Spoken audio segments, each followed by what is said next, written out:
Hello, everyone. Thank you so much for being here today. Just before I begin, I'd like to acknowledge the traditional owners and sovereign custodians of the land on which we meet today, the Wurundjeri Woiwurrung people of the Eastern Kulin Nation. Pay respect to their ancestors, elders, past and present. Considering the subject matter of this session as well, I also want to recognise First Nations people's wisdom and knowledge of language, music and communication, which has been practiced for thousands of years and generations. I extend my respect to all First Nations people who are with us today or who are joining remotely. It always was and always will be Aboriginal land. Before I invite our lovely panellists on the stage, I just want to introduce myself and explain a bit about why we're here today. I'm sure you already know that, but we do have some housekeeping too. So my name is Beck Martin. My pronouns are she, her. It's so lovely to see all of your faces here. I have done one of these panels before. Essentially, I'm just going to be hosting for you today. So I'll be asking questions to our lovely panel. You can also ask questions to our lovely panel. I don't know if everyone has seen it, but we do have some QR codes on the polls. Can't see the one over there. Oh, there it is.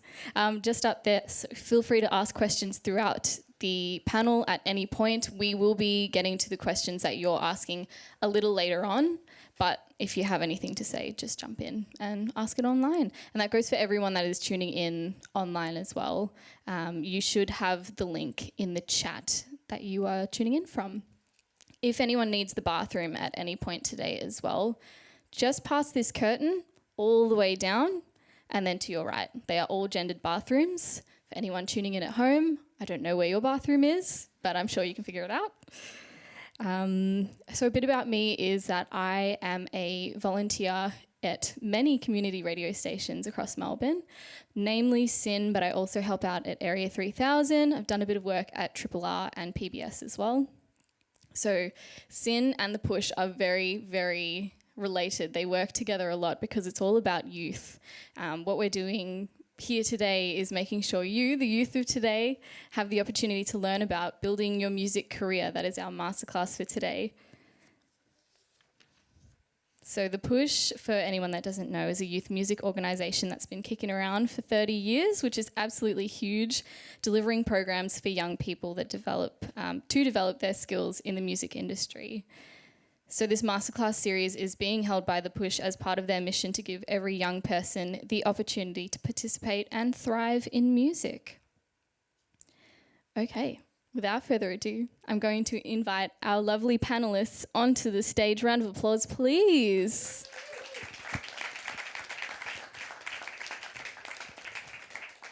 We do have a sprained ankle, unfortunately.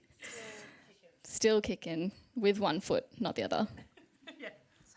Beautiful. So what we're going to do is just go down the line. Please introduce yourself and your role in the music industry.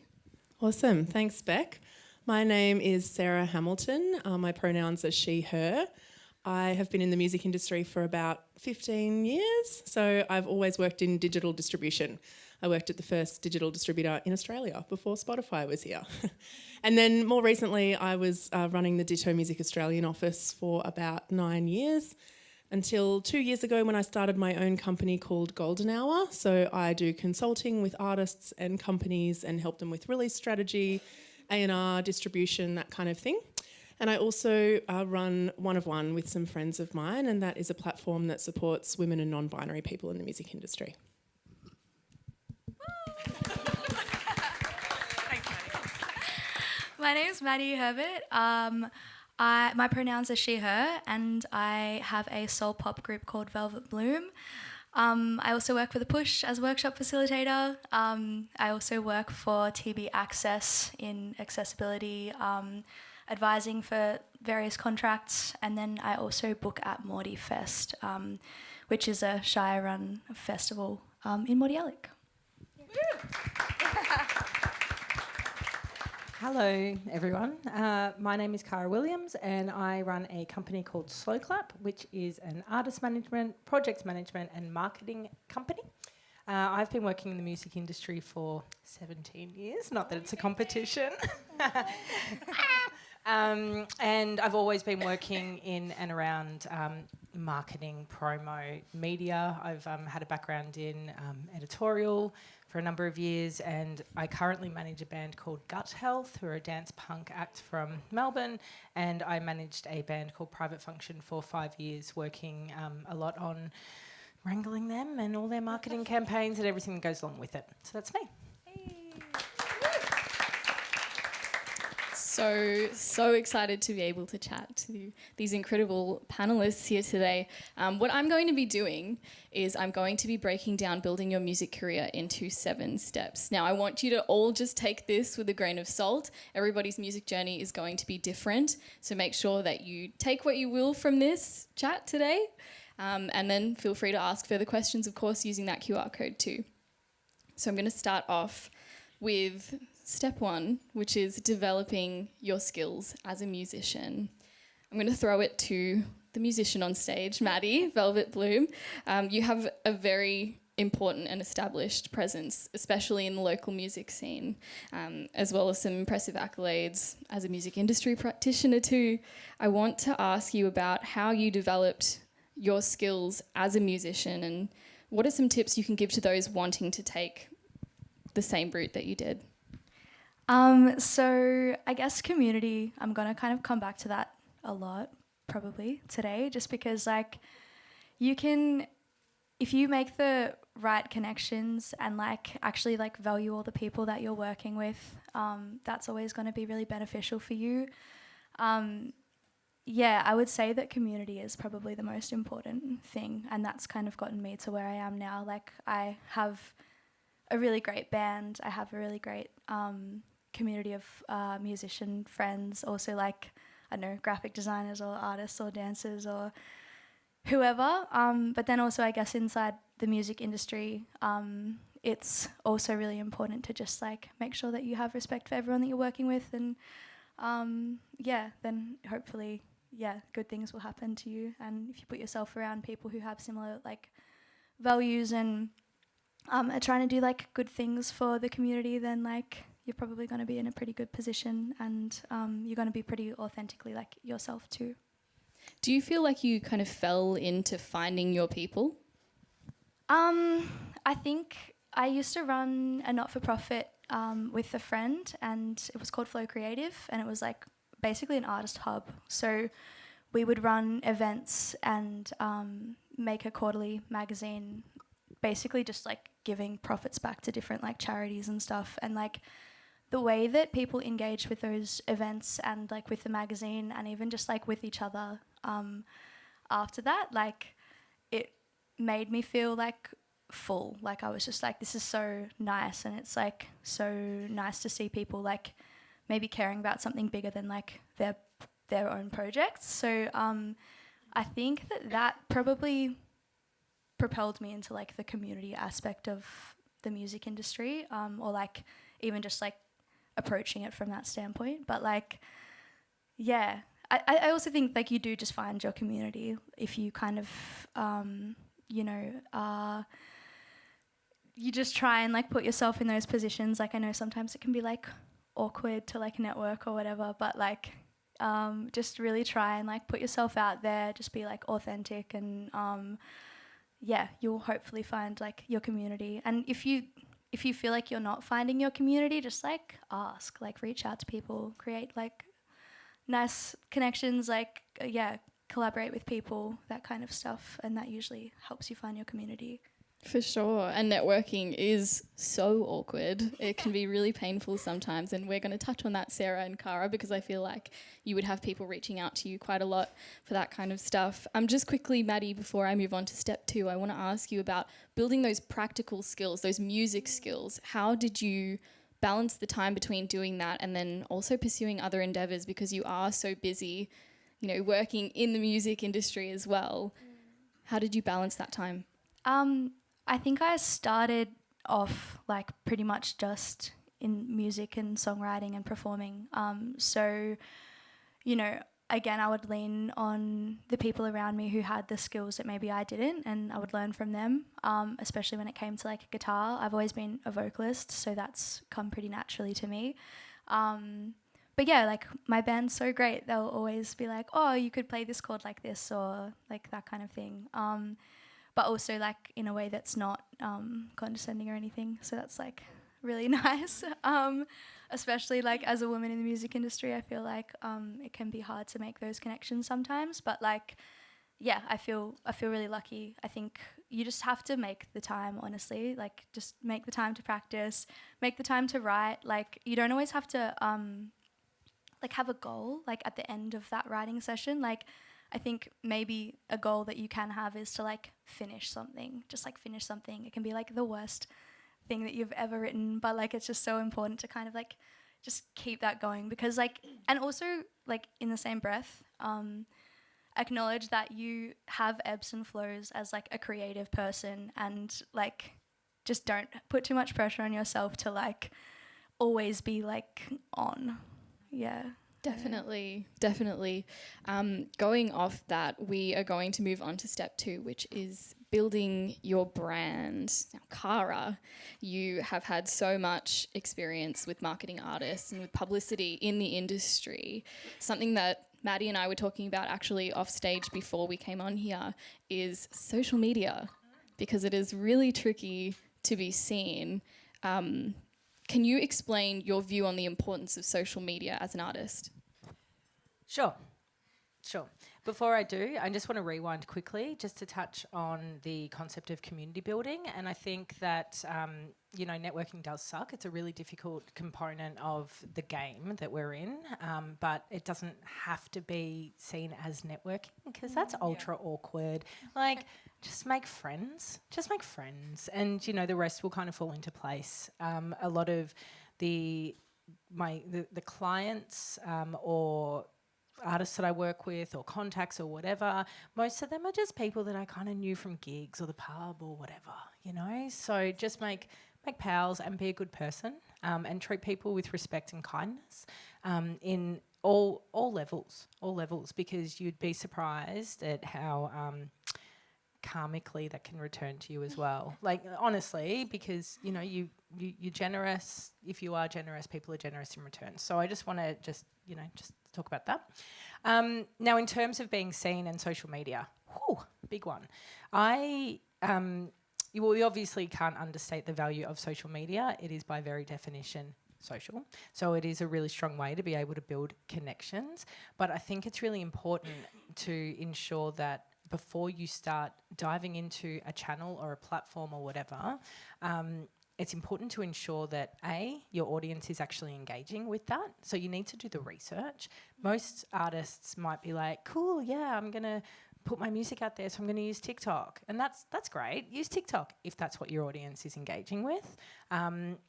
They might not necessarily be doing that. So you need to ensure that you're doing the correct research before you start diving into a particular channel.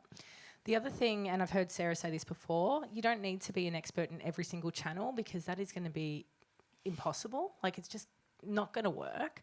I would probably say cultivate your fan base or community on maybe 1 or 2 or 3 if you can really pull it off. But don't feel the overwhelming burden to be an expert in every single platform and channel, because you're just going to stress yourself out and give yourself content burnout.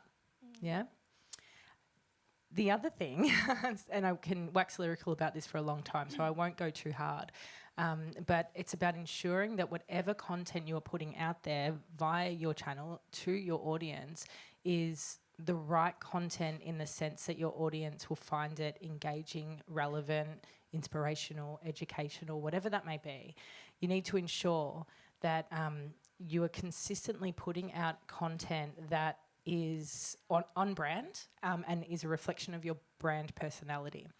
And one thing I will say is, everyone always says, like, it's really important to stand out. Like, stand out, don't fit in, blah. That's how you're seen. And that's cool. But the dude juggling on Alexandra Parade at the lights is making an effort to stand out, and we don't necessarily, want to watch him do that all the time, So I think rather than being like, let me think about the best way that I can stand out from this crowd, it's more about going, how can I work out a way to showcase my brand personality in a way that is truly me and truly authentic, that will connect with my ideal audience. And that takes a little bit of deep diving and soul searching, but once you get there, you'll feel much better for it. Wow, that was super insightful. Thank you. No, love it, love it. And Sarah, I wonder if you have anything to add to that, just in terms of what platforms you think people should be striving for, because as Cara said, we don't want to risk burnout. That is something that is really scary as well as a musician, because you put your heart and soul into your music, and then for you to just feel exhausted after it and not even be able to reap the rewards is really scary. So where would you say that an artist needs to or should be establishing themselves to be seen? Very good question. And like Cara was saying, I think it's where your audience is, or where your ideal audience is. I also really liked what you were saying about things ebbing and flowing. I feel like a lot of artists, and we've seen in the media as well, feel like they have to be creating content all the time and putting stuff out all the time. That's not going to be enjoyable. So I would say also think about what's going to actually be enjoyable for you to put on social media. And I would also say, to add to what Cara was saying before, it needs to be something that aligns with your values, because if you're going to put weird stuff on social media, that might be the thing that then blows up, and then you're known as the artist that puts a guitar pick up their nose. I don't know why that's what came to me, but really think about that side of things too. But I would say, yeah, think about where your audience is. If you've got a younger audience, then TikTok's probably a good place to be. Instagram, I would say, you can release your music wherever you like, but Spotify is a great platform. Bandcamp also can be really good because you have a lot of control over your music there. But it can also change. So we don't know what's going to happen after TikTok. There might be, some people are working on a platform right now that's going to blow up in the next year or so, and then there might be a bit of a migration there. So I'd also say don't put all of your eggs in one basket. You don't want to be putting years and years of work into TikTok and on there 8 hours a day, and then all of a sudden TikTok's banned. Oh, okay, what am I going to do now? So I would say building those real world fans, whether that's people coming to your show, there's still a lot of power in a mailing list. There's still, power in having a website if it's really simple. So I think, make sure that you're fostering those types of things. I would also say that I think the music industry is starting to skew a little bit away from just looking at all of the data.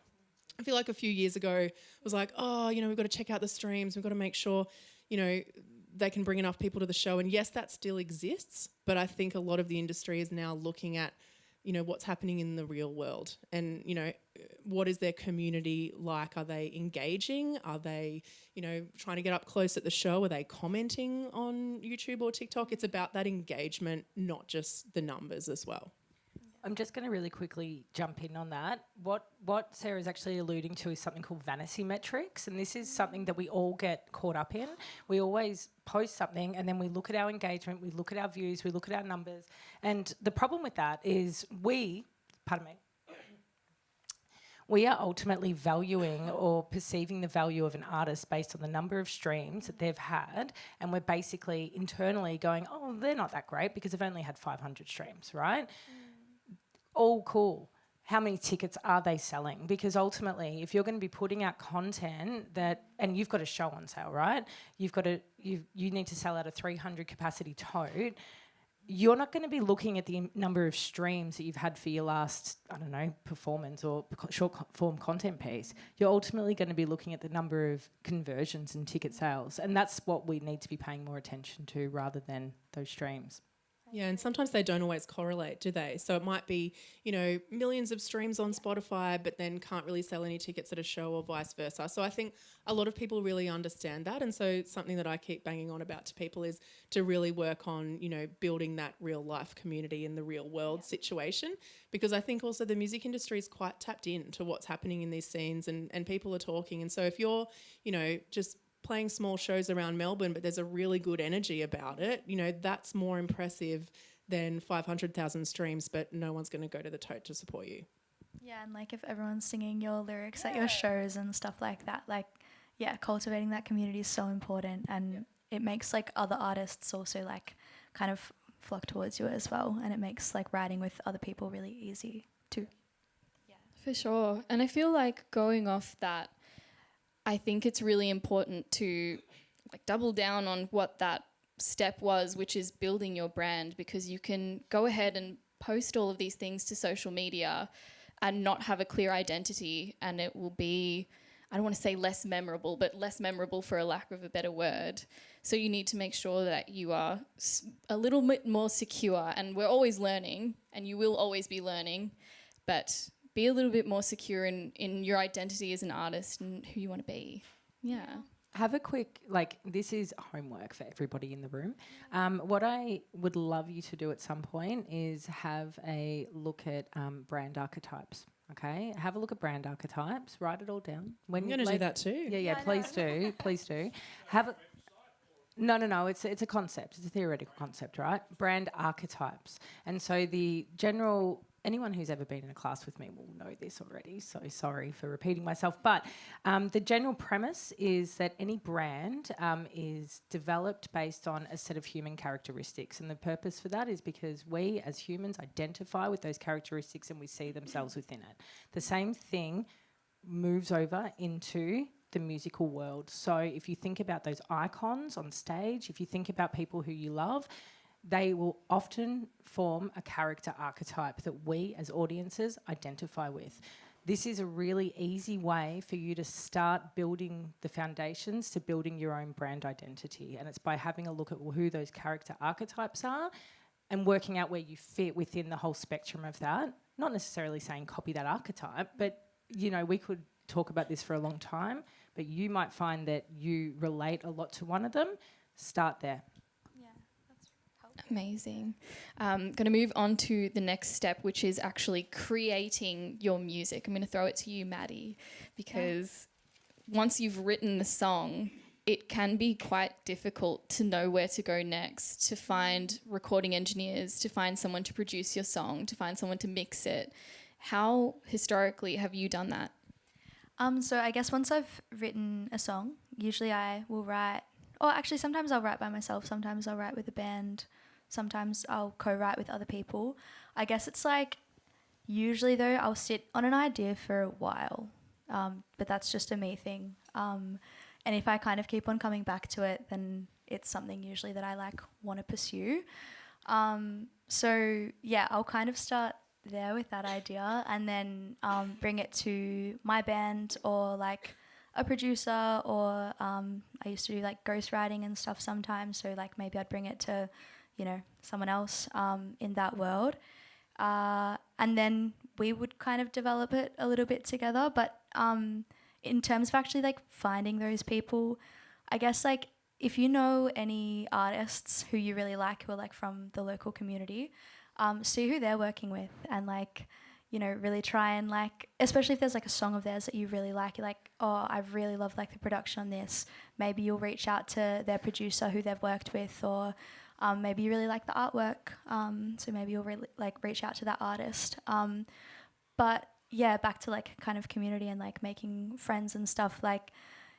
I'm sure that if they're writing music that you like, you probably have some common ground. So maybe you would want to make friends with those artists and share connections and stuff. A lot of my best friends are from the music industry and are artists themselves. So we'll always talk to each other about who to work with and who we've had good experiences with. And that comes back to being a nice person and trying to do good things for people, because usually it does come back for you as well. And I don't know if you're someone friends of mine in the industry who've had bad experiences with certain producers or whatever, we will definitely tell each other that, because otherwise you might be putting yourself in unsafe situations. So yeah, I guess, trying to see who your friends or your peers are working with, and not limiting yourself as well. I think when I had first started making music, I was oh, I can't work with them yet because I'm not big enough, or that kind of thing. And I would I would limit I guess my concept of what my music was back then. And I just, I think just think that you can do anything, honestly. And then from there, you just reach out, you ask for what you want, and then if it can't happen, then that's cool, can't happen. I love that so much. I just wanted to ask you a question. So would you ever reach out to someone internationally, or do you prefer to work more with local producers and that kind of thing? I would reach out to someone internationally, but I just haven't recently because I was ghostwriting for a really long time and it started to ruin me. So I kind of stripped that side of things back a little bit and like just started focusing on Velvet Bloom stuff. And I'll probably get back into like the co-writing world a little bit more. Yeah, when I'm ready. Yeah. Gut Health reached out to someone internationally, and it worked. It totally worked. They were looking for this engineer, and we were mucking around with different engineers, and they were like, "Well, I am obsessed with this record and this band," and so they just reached out to the engineer. How did they reach out? Was it a DM or I think it was via a contact form, actually, just contact via form yeah. through a website? Yeah. Which this is maybe like the third or fourth time I've heard of this. They were talking about G Flip the other day. Reaching or getting a label based on a contact form as well. So I just think you're 100% right. Like, just put yourself out there. Don't be frightened. What's the worst that can happen? Someone says no. Whatever. Like, it is what it is. And it like wasn't going to happen if you didn't reach out anyway. 100%. So like, and it worked, and it was really great. And now we've got a really great record as a result of it. So that's so cool. There's people at the end of the contact forms listening to everything.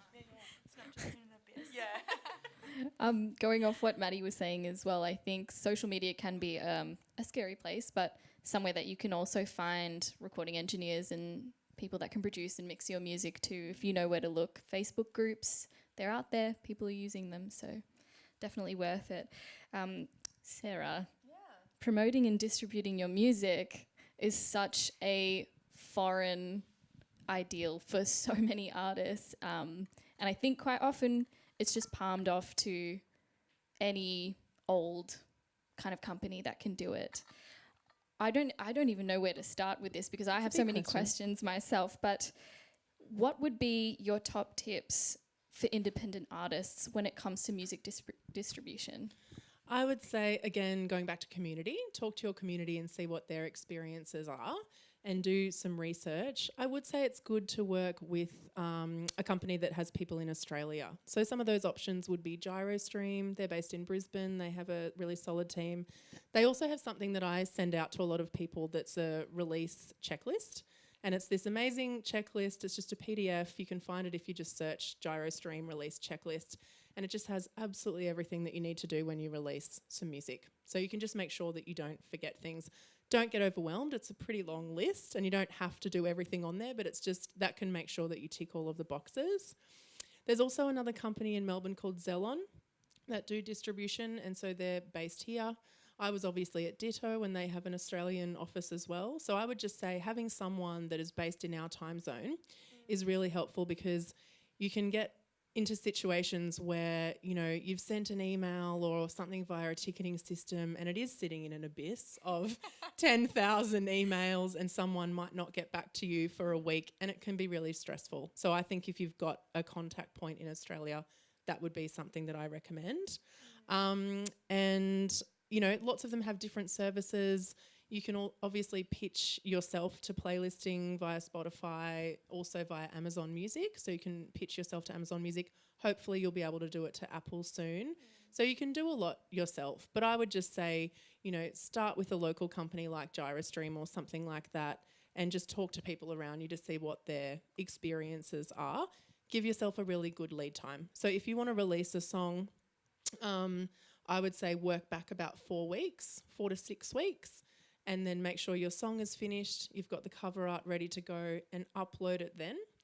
And then it will sit within the distributor and within the back-end platforms for those 4 to 6 weeks. And that's when you can pitch it via Spotify for artists and you can just check that it's all okay, get your smart links set up. So give yourself a good lead time because if you only have, 2 or 3 days before you're playing a launch party and you try and upload your music, it might not get there in time. There might be a mistake. I've just seen it happen too many times and sometimes with really big artists. I've had really big artists not have a lead time and I'm like, oh, you can't really get big playlists if you give us the song 2 days in advance. Sometimes they do, but give yourself that lead time.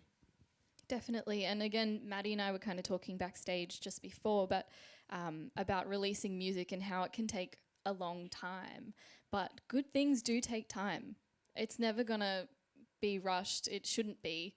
And you're going to stress yourself out if you do that. So make sure that you give yourself the time, give yourself the space, and let yourself breathe and absorb the music and give yourself time away from the music as well so that you don't get sick of it, because you should be proud of what you're making.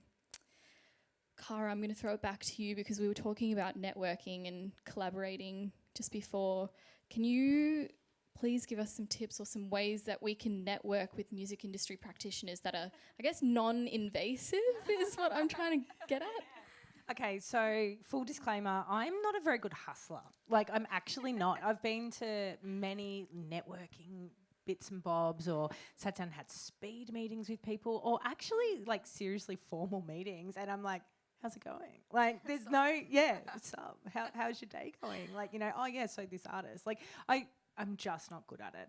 And I actually think it might not work for everyone, but it kind of works in my favour at least, because it feels like more of a genuine connection. Like, you are actually in this space, you are working most of the time with, like, when I'm talking working with people, I'm talking about building teams, right? And if you are building out a full team, you need to get along on a human-to-human level with the people within your team, from your distro companies to your booking agents, all the way through to your label if you get to that point, or whatever it is. So I just think, don't try and, you know, be someone you're not, because if you are going to be building out these teams and having real connections, you're going to be working with these people all the time. And I think this is the joy of our job, is that it's not like a normal 9-to-5 workplace where you have, like, you know, your pals in the office and your banter or whatever. You're kind of swapping people. Well, you know, you've got a rotating crew of people that you're working with. So you just want to make sure you're getting along with them all the time. So I think, in terms of, just to rewind on that question, sure, you can do it. You can do the hustle. You can do the network, whatever. I think that people are more searching for, you know, genuine connections most of the time. But I will say an elevator pitch is really important. And when I'm talking about an elevator pitch, I'm essentially referring to how you can introduce yourself, your company, your music, what you do in a really short, succinct sentence. Sometimes we just kind of go blah, blah, blah, blah, blah, blah, blah, blah, blah when we're introducing ourselves. And I find that in international markets, particularly in the UK, US, Europe, their elevator pitch is so snappy. US. And yeah, the US. And they just, like, say it, and then they just put their hand out, and you're like, oh.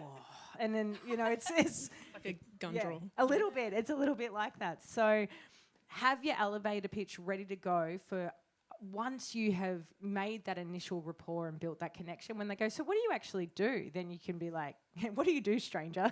Strange person that's like, you can just, you know, quickly just tell them succinctly what you do, rather than just throwing things out there. Yeah.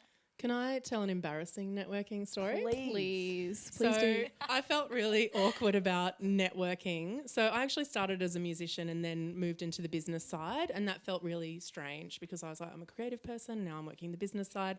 And when I got my first job in the music industry, I got business cards, and I felt like I had to give everyone I met a business card. Like, I had to just get a business card to them and just like, and I felt like such a fraud doing it. And anyway, I went to see this musician, Timothy Carroll, who I absolutely loved. He's in a band called Holy Holy now. And I went up to him after the set and I was like, that was so good. I really loved what you do. I work for this company called Musicadium. Here's my business card. And he picked it up and he went, this is actually your Blockbuster video card. So, because I felt like a fraud, I was nervous about it and I'd given him the wrong card. But we had a laugh about it, and I saw him at Big Sound just recently, and we're still mates to this day. So we had a laugh about it. But I think that goes to your point of just, like, be yourself and don't feel like you have to get something from everyone, or you have to make sure everyone knows exactly who you are. It's about coming to things like this and being familiar and having a chat with someone and talking about the Oreos or whatever. It doesn't have to be like, here's my business card. You know, it's sometimes blows up in your face. Here's my Blockbuster card. And on that, like, if you have a friend who's, like, better for an opportunity than maybe your music project, like give it to them. Like, yeah, I really believe in that because like there are so many like times where we've been offered like support slots, for example, that like just don't make sense for us. So we'll just be like, oh, well, maybe we're not the right person, like, or maybe I'm not the right person for it, but maybe this person is, and you'll give them kind of like a list of people within your community, and like, yeah, it's just really good for them. And then you're a connector and you've still helped the community and you've helped the situation. I love that. The other thing that's really good with networking is having a great wingman or wing person, because the connecting thing is really quite cool. And you'll find that if you attend an event and you've got a friend there and a stranger approaches, have your wing person connect the dots on, and if they're a really good wing person, they'll probably just be like, oh, cool, Sarah, this is Cara, this is Sarah, I'm going to go to the bar, peace, and then leave you two to talk. So if you don't have one, maybe become one yourself, They're good, they're helpful to have. Amazing. Just before I continue, I want to let you know that you can still submit questions using the QR code if you'd like to do that while we're talking, because we will be getting around to those very shortly. Sarah, I want to keep this business talk going because I'm really, really enjoying it. There is so much to know about contracts, royalties, licensing, publishing, everything. I feel like, again, could go on for this like forever, but do you have any, I guess, resources that you could share with everyone as to where they can look to find these things and information about them? Sure. Well, The Push obviously does amazing things. I would say APRA AMCOS as well. So they are the Performing Rights Association. So if you're a songwriter, you can sign up to APRA AMCOS and then get royalties for your songwriting. So if you've written some original music and you're starting to play live shows, you can be earning royalties on that. And so APRA AMCOS, they're a service-based organisation that exists for songwriters. So they have workshops, they have panels, they have songwriting hubs. So that's another really good resource. Also the PPCA. So the PPCA looks after the public performance of the master recording. So if you own the recordings to your song, they also will have some good resources. I would say Music Victoria. Also, Arts Law is a place where you can look to get some legal templates and stuff like that. So they've got some free and inexpensive legal options if you have, you need to get a template for some kind of a contract or something like that. Those are the ones that spring to mind. Any others? VMDO have some really good resources as well. Off the top of my head, I recall Moira McKenzie Legal doing a resource for the VMDO, which is a downloadable PDF. Yeah, cool. Incredible. I hope you all wrote that down. I see lots of pens, lots of notes apps, I'm sure. And just finally, with step 7, Maddie, all that we can do, I guess, is stay resilient and be adaptable when we're learning in the music industry. And that's exactly why you're here, because you are learning. In what ways have you been able to keep your head up if you potentially haven't had much like return on your music? It's so hard because you write a song and you put so much money, so much like energy, so much like emotion a lot of the time into this thing that just goes out into the world, and then like sometimes like not very much happens with it, but like that's like right now. I think you have to like look at it as like a long-term investment, and like just as long as you're like feeling like all of the music that we have released, like I've been really happy with like how it's turned out, and like I think you just have to be like really confident and like know that what you're writing is important, and like the story that you're telling is important, and like as long as you fully believe in what you're putting out, then I think that that's like the main thing. The return will hopefully come like down the track. Even like as we're talking about like in the music industry, like sometimes you make a connection like 5 years ago, and then all of a sudden like this thing has just like, this person has just like come back into your life and like offered you a spot at a festival, or like, I don't know, you don't always see the return instantly. And it's honestly like, yeah, we're like, as someone who's literally in the middle of like, I think we released a song like a week ago, and it's so hard. Like you look at it, you're like, oh, like it's not been streamed, or it's not been added to like playlists or like that kind of stuff. But I think, as Cara was saying before, like it's like so much about ensuring that I can't, the social validation, vanity metrics. Like, I think you see that and you like lower your self-worth as a result of that. But I don't know, I'm so confident with the music that we have written, and like I know that it's not gonna go into playlists like super easily, because it's like it's unique music and it's like music that I'm like really, really proud of. So whatever, I think like you've just got to kind of like, again, go back to your community and just be like, hey, I did this like really cool thing. And like honestly, like the amount of support that we've received from our people, and like from, you know, people who come to shows like all the time, and like fans, and like, you know, whatever, they're just like, they're so excited by the music, and it just like, it makes you feel good. But I think the most important thing is like yourself and like how you feel about it. And yeah.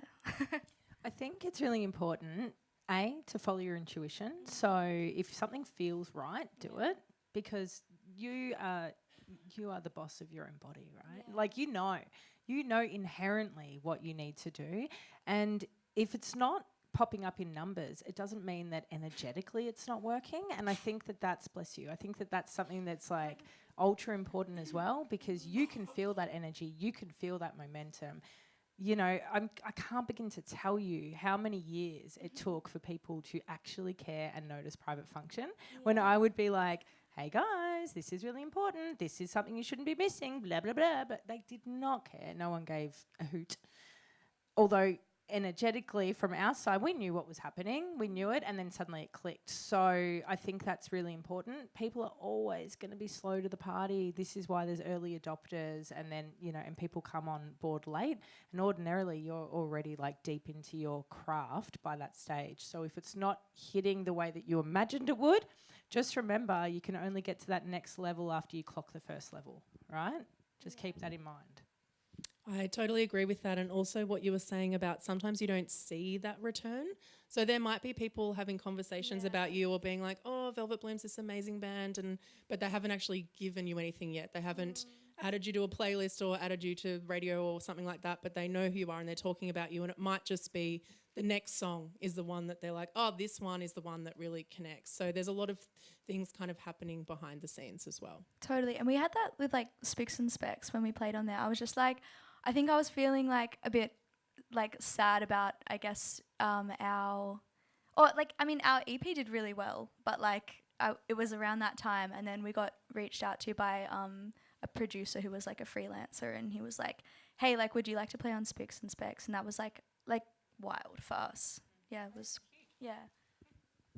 I've watched that since I was like really young. Yeah, so it's iconic. like, yeah. I was also just going to say it's actually quite hard to break easily these days, because there isn't the same pathways that there used to be. So there's not like, oh, cool, we got it to Triple J, now everything's sweet.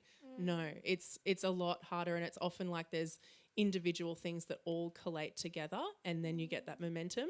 So that's why I talk about not concentrating on the data and the figures so much, or one particular metric. It's more like, are these things starting to work, and are they, you know, are we feeling that energy, and people up the front singing along to your tracks, rather than, you know, something that you can tick off, because it is pretty hard out there at the moment. But on the flip side, with the power of social media, you can also see things take off really quickly as well. So that happens too. Anyone seen what's going on with Folk B Trio at the moment? Yes. What? They've totally hit the algorithms on YouTube, and they're like extraordinary, like an extraordinary number of views, you know, and it's just gone pooh, while they're about to sell out shows in Europe, I think, in the UK. I was going to say, I remember, I think Inaria took off on, like, there's another, like, local-ish artist who kind of just took off on YouTube suddenly as well. For everyone just at home, we had someone in the audience saying that Inaria had also just taken off on YouTube. So that is the power of social media, I suppose. It's really beautiful and terrifying at the same time. We're going to, oh, sorry. Oh, I was just going to say, we saw that I've been working with a team called the Annex, and we've been working on Royal Otis, and we saw that they'd put in so much work and effort, and then it was the Triple J Lacquer version cover that took off. And now there's the conversation of like, they're amazing songwriters, they've got all this incredible music. How do we make sure that people look at their original music as well, not just the cover? But of course, you know, they're grateful for the tours selling out and all of the things that has brought. But yeah, things can happen quickly. You've just got to have the goods to back it up as well. That's so funny because it's 2 covers now of theirs that have Two gone covers, super yeah. viral. Yeah. They choose the covers really well, and I don't know, they just connect with people. Definitely, yeah. Okay, we're going to move on to some of your questions now. This is going to tie in with that last point, so I would like to throw it to you, Maddie, because we were talking off stage about adaptability when it comes to being a musician in the industry. This is a popular question. What's a mistake you've made while building your music career, and what did you learn from it? Okay, so like I think there's like a lot of mistakes that you make, and you can't beat yourself up too much about that. But like one of the bigger mistakes that I would say that I've made is like not valuing my craft, and then like as a result, like if I'm applying for grant applications or if I'm like giving a fee out for like playing a festival or a show or like whatever, I'll just like reduce my rate like all the time, and like I'll pay everyone around me, and like, or like the band will pay everyone around us, but like we won't pay ourselves. And I think it's important to like acknowledge that obviously there are opportunities that are sometimes greater than like the financial gain that you get from it, but also like really trying to figure out like whether that opportunity actually aligns with like you as an artist. Because I think like for a really long time there, like we were playing heaps of shows with like really incredible like indie rock artists, but like we make soul music, like soul pop music. And so like the crowds were awesome and they liked us, but like I don't think that they were like our people. So like the opportunities that like we weren't really like gaining from like financially, we're like, yeah, it's gonna like hit, but then like it doesn't always hit if it's like not the right thing. So yeah, I guess like really trying to like understand who your audience is, like, and also trying to like understand that you have like worth and to value yourself as an artist as well. And just like there's so many people who will say like that, oh, we don't have the budget for like whatever, or like we don't have the budget for this, but like sometimes they do, and sometimes you just have to ask for it. Because like, yeah, I was putting myself out like majorly financially, and it just isn't sustainable. You'll end up like running yourself into the ground. So yeah. And I think because people can be so passionate about their music, they forget that it's a job and you should be getting paid for your job. So definitely agree with you there, Maddie. Yeah. I love this question. Can we talk about age in modern Australian music scene? Do you feel like there is an unspoken time limit on the success of an artist? Who would like to take that? Yes, but it can be challenged. Okay, have a think about who was just number 1 in the charts this week. It was Missy Higgins, right? And and you know, if you think a lot about like some of Australia's most successful artists and exports, like they're older contemporary artists, not old, not pensioners, but they are older. And I think the international markets do it really well. You know, these kind of artists held in very, very high regard. They're often the keepers of wisdom, I guess, in that sense. And Australia doesn't necessarily platform them in the same type of way, but there is ample opportunity for us to be able to look towards these artists as the leaders, because let's be real, they've been doing this for a lot longer than your 18-year-old fresh out of high school kid, and they've got a lot more knowledge, and you would assume business smarts as well. So yes, there is, but it can change. I agree. I would say that there's more opportunity now to continue to be an older musician because of social media, because you can speak directly to your audiences. I feel like 20 years ago you had to have buy-in from radio stations and media and stuff like that. Now you don't need that, so you have the power to continue that. So I feel like you can cultivate and grow an audience at any age, but you just have to be, you know, making really good music and delivering it in a way that's exciting to people. I was on another panel recently where someone asked, are festivals, not booking people in their 60s for any particular reasons or something like that? And it was like, well, they will if the audience is there. So the audience needs to be there. It's not necessarily an ageist thing in a lot of situations. It's just, is the demand there? Also, who's got the most disposable income across the board? Boomers. Yeah, that's right. So if you can, crack that market, Play some wineries for a good guarantee, and everyone's in their deck chairs and crackers, stuff. eating cheese and crackers, and you're playing for whatever. But yeah, like if you can speak to that market and find that audience, I think it's really important. The other thing I will also flag is it's going to be a tough gig if you roll into the industry at the age of 60 and you've never done anything like this before in your life, and you just like give it a shot. But often what happens with people that have the benefit of age is that they often have a very compelling story, which they can build into their narrative, which means that they have ample content opportunities and hooks for media and all that kind of stuff.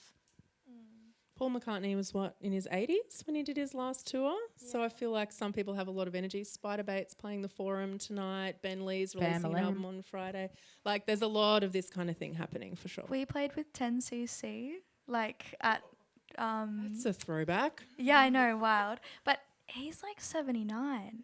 Yeah, and he was like killing it. They have a new front person like who shares the stage, I guess, with him. But like that was really impressive. And I think also I just saw like Shaka Khan Nile Rodgers. Yeah, Nile Rodgers. Like it's possible. It's definitely possible. And like I also think like again with like value, like you just have to value like what you're doing as an artist, and like know that like if you're feeling certain things and you're like putting that into lyrics, like there are people who feel the same way as you do, so like yeah, just put it out there.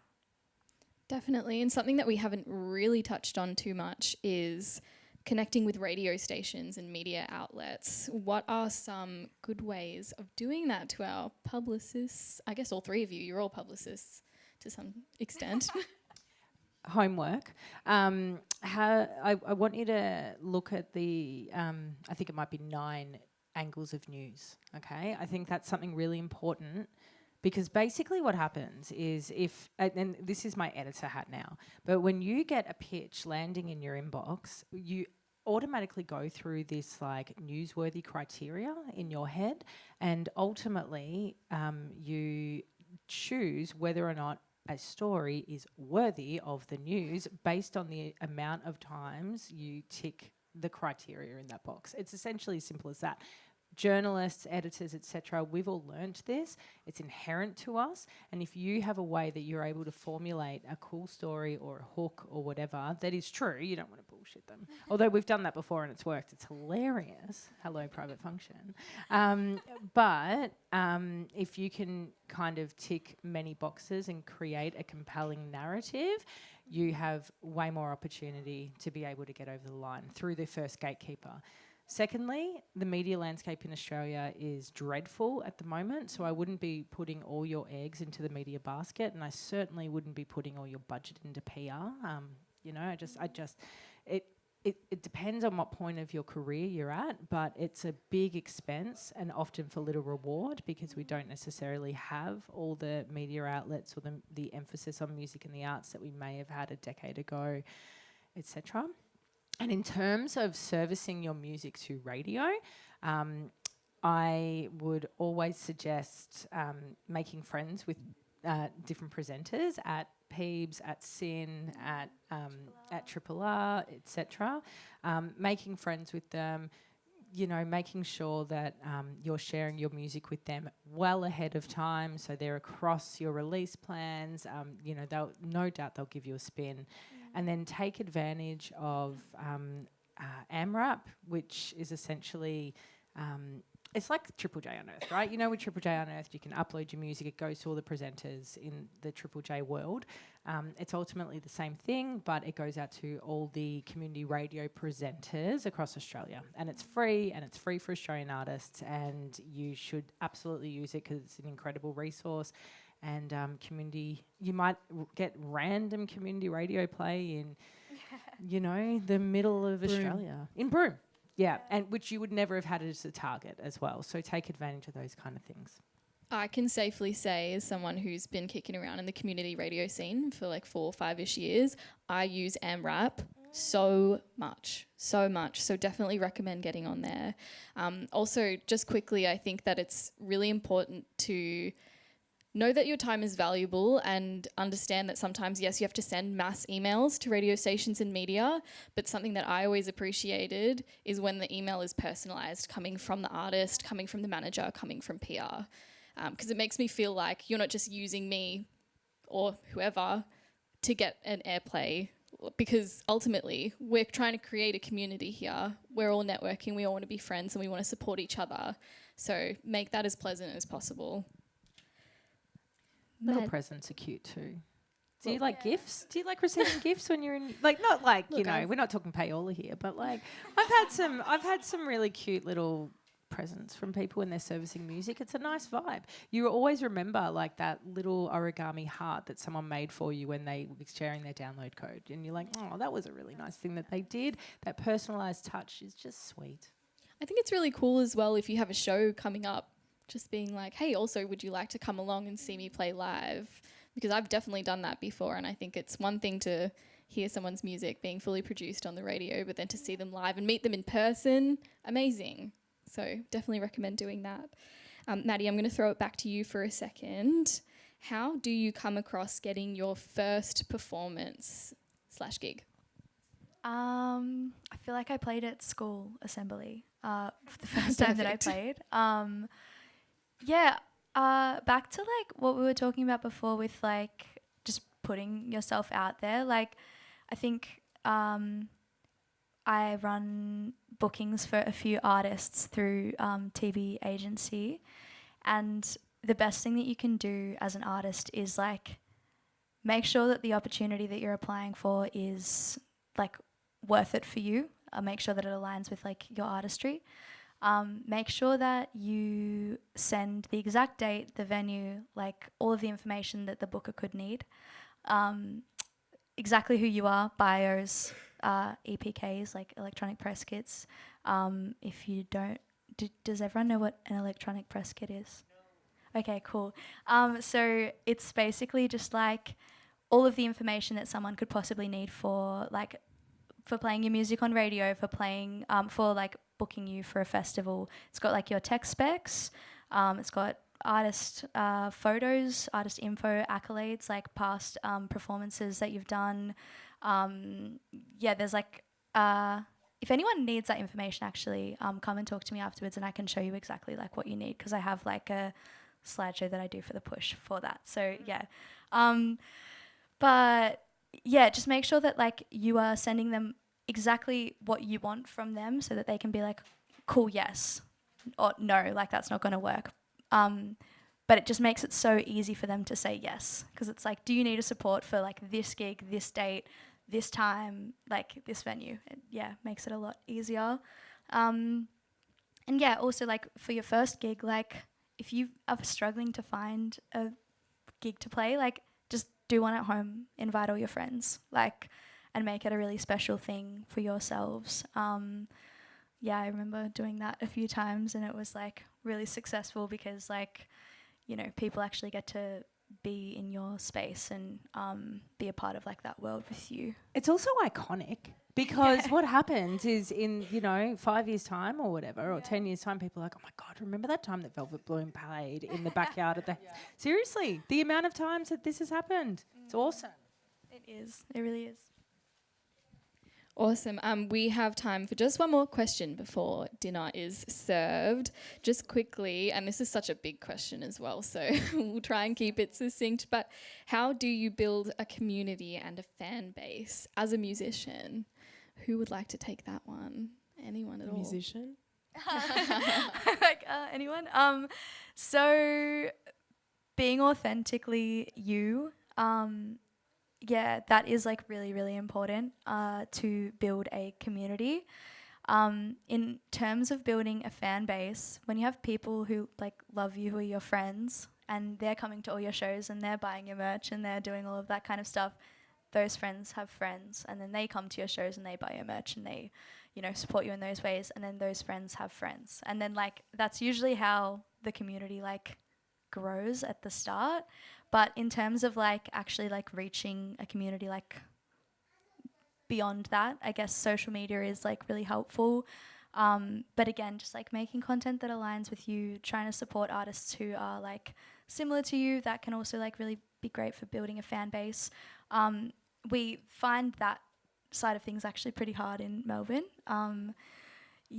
Just because of the music that we make. But I think like just try and find the artist who is like most similar to you at like your level, and then like maybe at the level above you and then above them, and so on and so forth. Hopefully you can kind of engage with their community.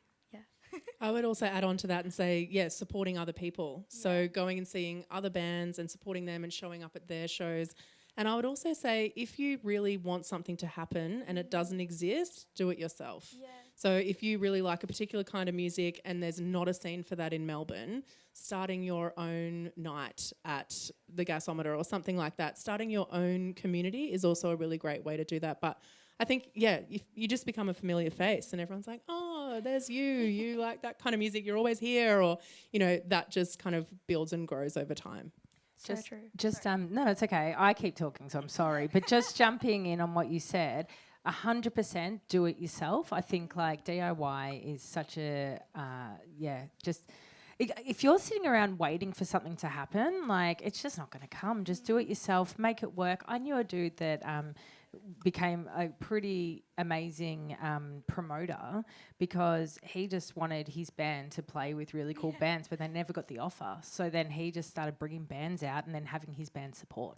And and it all started with like car park parties, and then it started with like bigger shows, and it started with tours, and it started with international tours, and the next thing you know, he's on stage with Mac DeMarco being an idiot. Like, you know, it's just literally about going, okay, if I sit around and wait for things to come to me, I'll probably turn into a corpse. Like, just do it, make it happen, because I truly believe that the universe rewards the effort. I really think that, like, the amount of energy and effort and perseverance you might put into something, it comes back in some way, shape or form. It might not even be in the form that you wished for it to happen, but it will come back and it will be beautiful and it will be exactly what you need. Yeah, and like I used to run diversity-driven nights at the Nightcat, and then we started Fem Jams as a result of that. Basically, that was because we saw a need for like more women and gender diverse people in the music industry.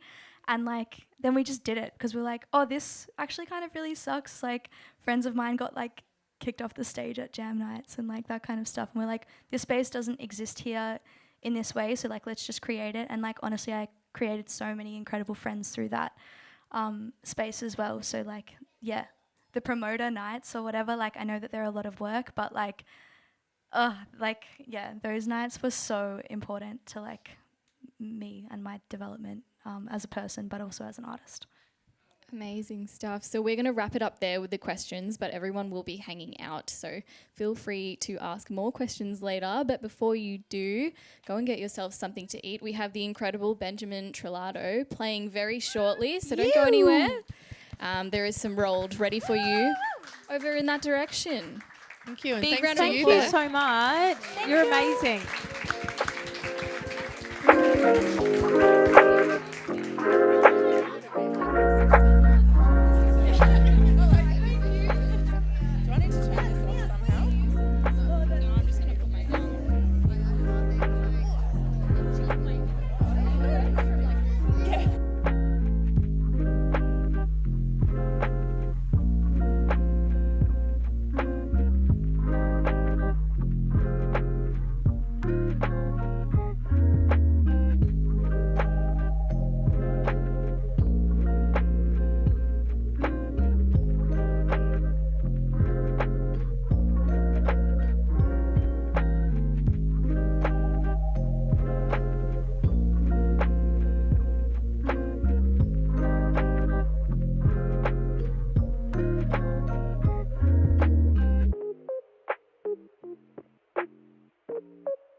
2-2.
I know. Very ominous. Love that.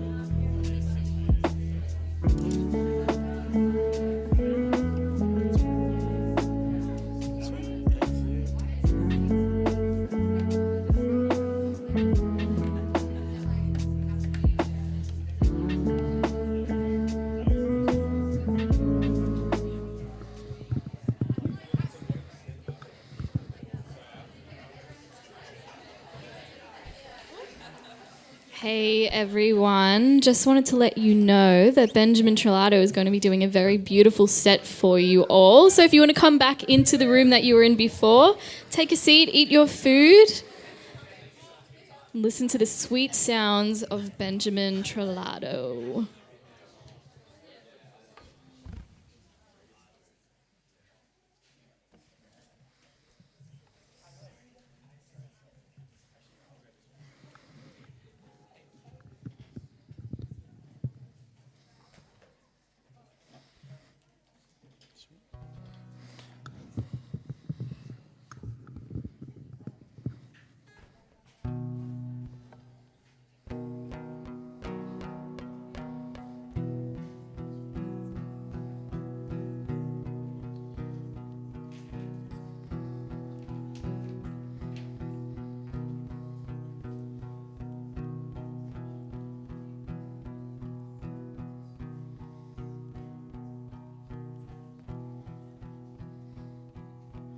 I thought you were joking when you said this isn't gonna work. I laughed until I didn't, and I cried into your shirt. And I hate trains, and I hate planes, 'cause they take too long. And nothing's fast enough for us to keep this light on. And I hate LA, and I hate that you stayed. I hate your job and how much you love it. I know it's selfish, but it's the wedge that God, it's the wedge that fucked us up. I thought you were joking when you said this isn't gonna work. I laughed until I didn't, and I cried into your shirt. Thank you. Thanks. Thanks for sticking around. Yeah, my name is Benjamin Trelado. Yeah, thanks so much. This discussion was so good. I also learned a lot listening to it. So I hope you guys did too. This next song is a new one. I wrote this one just about being like a gay little boy.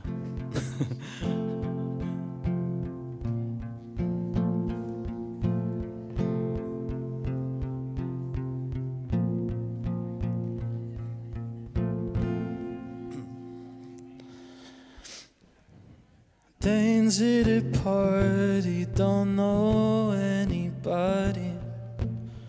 Tugging his clothes, hoping nobody's watching. Gripping a pillow to cover his stomach. Wishing that he never came in the first place. What is it like to live on the outside?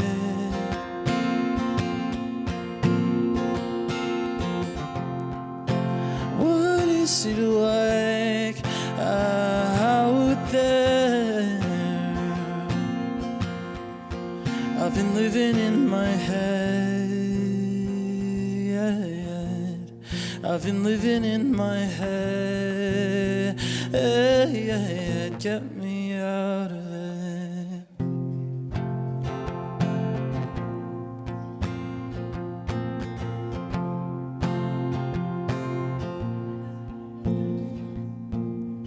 Dane's on the couch of his studio apartment, next to a boy that he's liked since college.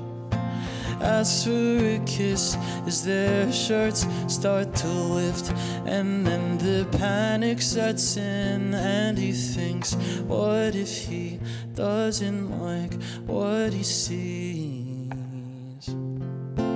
What is it like to live on the outside?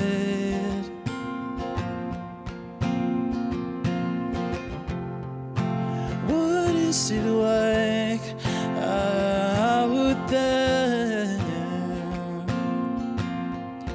I've been living in my head.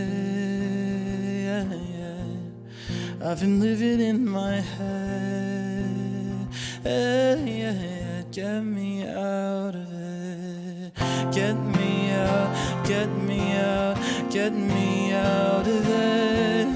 Get me out, get me out, get me out of it. Get me out, get me out, get me out of it. Get me out, get me out, get me out. Get me out, get me out. Get me out, get me out. Get me out, get me out.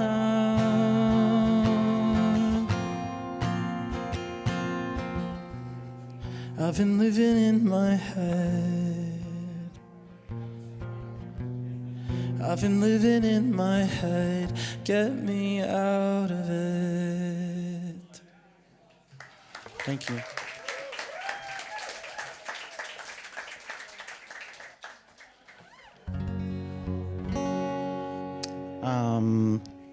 This one's gonna be my last one. Kept keeping it short and sweet for you all, so you can all head home and get cozy. Thank you so much for listening. I've got stickers, if you like those. It just has my name on it, but yeah, if you want some, they're free. So just ask me about it after this. Yeah, thanks for listening. This song is about wanting love, but also like not wanting it at the same time.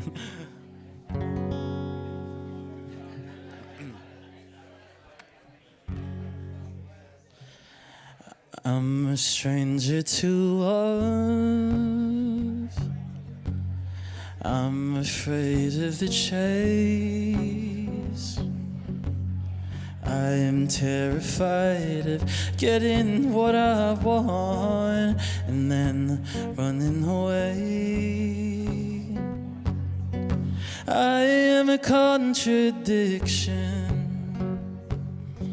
I want space, but then I miss him. I am better on my own. I've got things I'm working on, or maybe I'm just scared of commitment. Oh, I'm a stranger to love. Oh, I'm a stranger to love. Oh, I'm a stranger to love.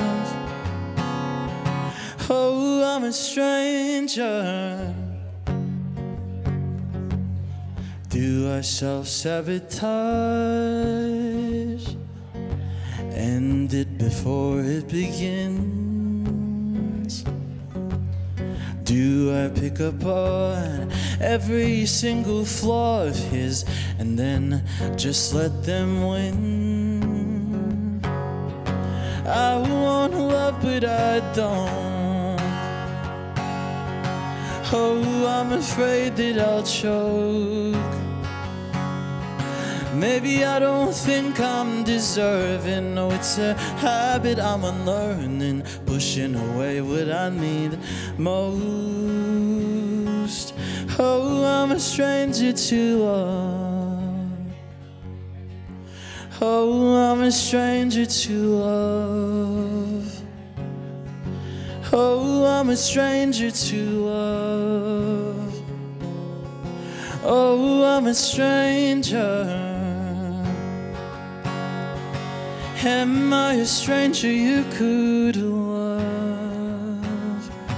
Am I a stranger you could love? Am I a stranger you could love?